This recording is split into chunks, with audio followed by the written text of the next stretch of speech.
Hey everyone, and welcome back to the channel. So today, let's take a look at the 2026 BMW X5M Competition. This model is finished off in Dravit Gray Metallic. MSRP is just shy of $137,000. This features the executive package along with the driver assistance package, and that is pretty much it. Now, this is powered by the 4.4 liter twin turbo V8. It is paired to the 8-speed automatic, and it pumps out 617 horsepower, 553 pound-feet of torque. This 5,400-pound SUV can do 0 to 60 in 3.7 seconds. Top speed is going to be up to 177 miles an hour. Now, this is the top trim level for the X5. You'll notice that up front, it has a much different fascia than the rest of the trim models. Still retains the kidney grille that's finished off in matte black. There's a forward-facing camera. You have tons of cutouts in that grille there to provide additional cooling. It's also in the rest of the bumper where there's parking sensors, sensor for distance pacing, and then as you can tell, these massive inlets with all of the gloss black. There's also a dark housing for all of the LEDs, and then some crisp blinds that come down the hood. Now, this model also has a staggered setup for the wheels. There are 21s in the front and 22s in the rear. You have a nice multi-spoke and two-tone design, the black M Sport brakes. There's also an X5M badge just behind that with more gloss black. You have power folding side mirrors with the camera and the turn signal, and then all of the gloss black trim accents. There's even a full moonroof up top. And then as we take a step back, really nice lines in that lower side skirt, as well as just flowing down the side in general, and even the fender arches have a great look. Now, this has an integrated spoiler with the third brake light. There's the wiper blade down below, a dark housing for the LEDs. There's a backup camera, all the sensors, the quad tip dual exhaust, and this even has remote start, so you could use the key fob to start this up as needed. You can also use the key fob or the electronic release underneath, and with the X5 and the X7, you have this split design. So you could easily reach in, grab some items as needed, or simply just push on that button now, and you have the tailgate. So you could use it to sit on, you could use it if you need to really reach in for some items, just depending on the configuration that you have. Now, this also has a spare tire underneath. You can place the cover down below as well. There's also some hooks and a 12-volt too, and then you can fold the back seats down for more space. Now, you can close both of them with the push of one button, and then you can lock the vehicle too if you need to.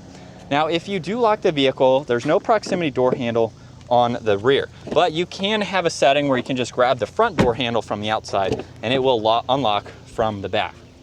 Now, this has this Silverstone leather interior with the black accents. There's the manually adjusting sunshades, interior lighting, carbon fiber accents, more storage down below, and then that same design for these seats. So you have the release by the headrest, so you can fold them down for a lot more space. And then at 5'10", this is plentiful for me. You have an area you can place and attach and charge tablets. You have some storage pockets, vents in the middle. These are heated seats. You have your climate adjustments, some storage and auxiliaries down below. And then you also have storage in the armrest. And you have two cup holders that pop out, and then you can fold down this middle seat if you need to. This also gets Alcantara for the headliner, and I have about 2 inches or so of headroom, so I can easily fit and be comfortable in the back. Now, up front, you get memory seating adjustments, massaging seats. You can use this control along with the seat adjustments on the driver's seat to control that front passenger seat. You have your window controls, side mirror adjustments, and then everything else is like you saw in back. And then there's X5M Comp on the door sill, along with at the bottom of the headrest there. So let's start this up.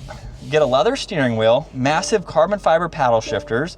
There's M1 and M2, all of your cruise control settings, and then volume, tuning, Bluetooth, and voice commands. And then you also have adjustments to go through with the gauge cluster.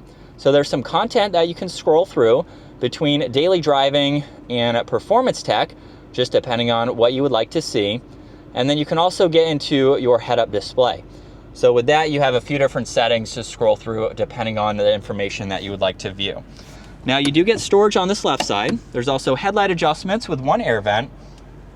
And then you do have shortcuts in the lower section for the screen, and you can use the shortcuts down below. So you can quickly get through all this information like Apple CarPlay, Android Auto. You have a home screen that you can customize depending on what you would like to see most. You can get into your climates, your nav and music, and then even the heated and ventilated seats, heated steering wheel, and temperature adjustments. Now there's carbon fiber along with the illumination for the M logo there. There's vents in the middle, power volume tuning and defrosters. This also gets heated and cooled cup holders, auxiliaries, and wireless charging. Now you have all of those shortcuts, like I mentioned earlier. And then to put this into reverse, simply push this to the left and forwards. Now you have all of the angles that you could possibly want to see around the whole vehicle. This also has the backup assistance, which is going to be helpful. You have drive and sport mode, so you can shift here or with the paddles. And then there's park and the transmission shifts that you can set. There's traction control, parking sensors, engine start stop. And then if you go into M mode, you can go between road, sport, and track. So you can not only adjust the gauge cluster, but the head-up display, and then track is going to shut off the infotainment system.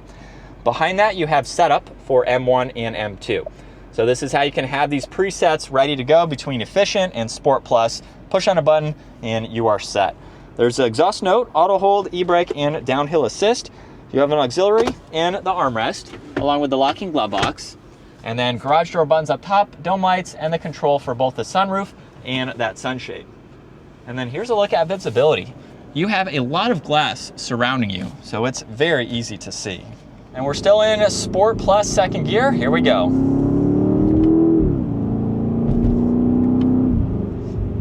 And a minor acceleration, we're up to speed. Paddles are of course very responsive, just depending on how you have them set up. And the vehicle will also change its shifting points if you let it shift by itself. So if you're not using the paddle shifters, you can still adjust the transmission and the shifts. Well, this is what it's like to be behind the wheel for the X5M Competition. Definitely a very nice luxury focused SUV that is going to give you a lot of performance. You sit very high up too. This is a big SUV on par with a lot of other vehicles of this size, but it's definitely on the larger size for an SUV in general. And it's just going to give you all that space and a really nice feel. Even over bumps like that. We don't have any height adjustments or anything for the suspension, so it is fixed, but it's still going to give you a great drive for being a daily. Seats are very comfortable too. As far as headroom goes, I have maybe 3 inches or so at 5'10", and you can see we have the adjustments for the seat, so we can lower it and raise it just depending on the comfort that you want, of course. You have a lot of different settings, and you have the massaging feature, which I did not show. You have a few different settings that you can go through. It'll time out after about a half hour or so. I've used these on some long road trips. It's definitely very nice to have. One downside is that it will time out, so you just have to activate them again, of course, after that duration. But a nice vehicle. It's so quiet. Aside from the exhaust for this model, and being the top trim level, you do have several trim levels underneath it, depending on your budget. Like I said, we have the 45E, which is the plug-in hybrid, and even that, there's some trim levels below that one too. Personally, I would recommend going with just a gas engine like this. I will be getting rid of my plug-in hybrid for just the B58 and the X5. So I still love the vehicle, just not a huge fan of the plug-in hybrid part of it. That's why this would be the ultimate family SUV if my wife and I shared one vehicle. This would definitely be it. So that's going to wrap it up for the 2026 BMW X5M Competition. Once again, huge shout out to Hendrick BMW Charlotte for providing this for me today. Take a look at their website, give this video a huge thumbs up if you enjoyed it, and consider smashing that subscribe button so you can stay up to date with our daily uploads. I will see you all in the next video.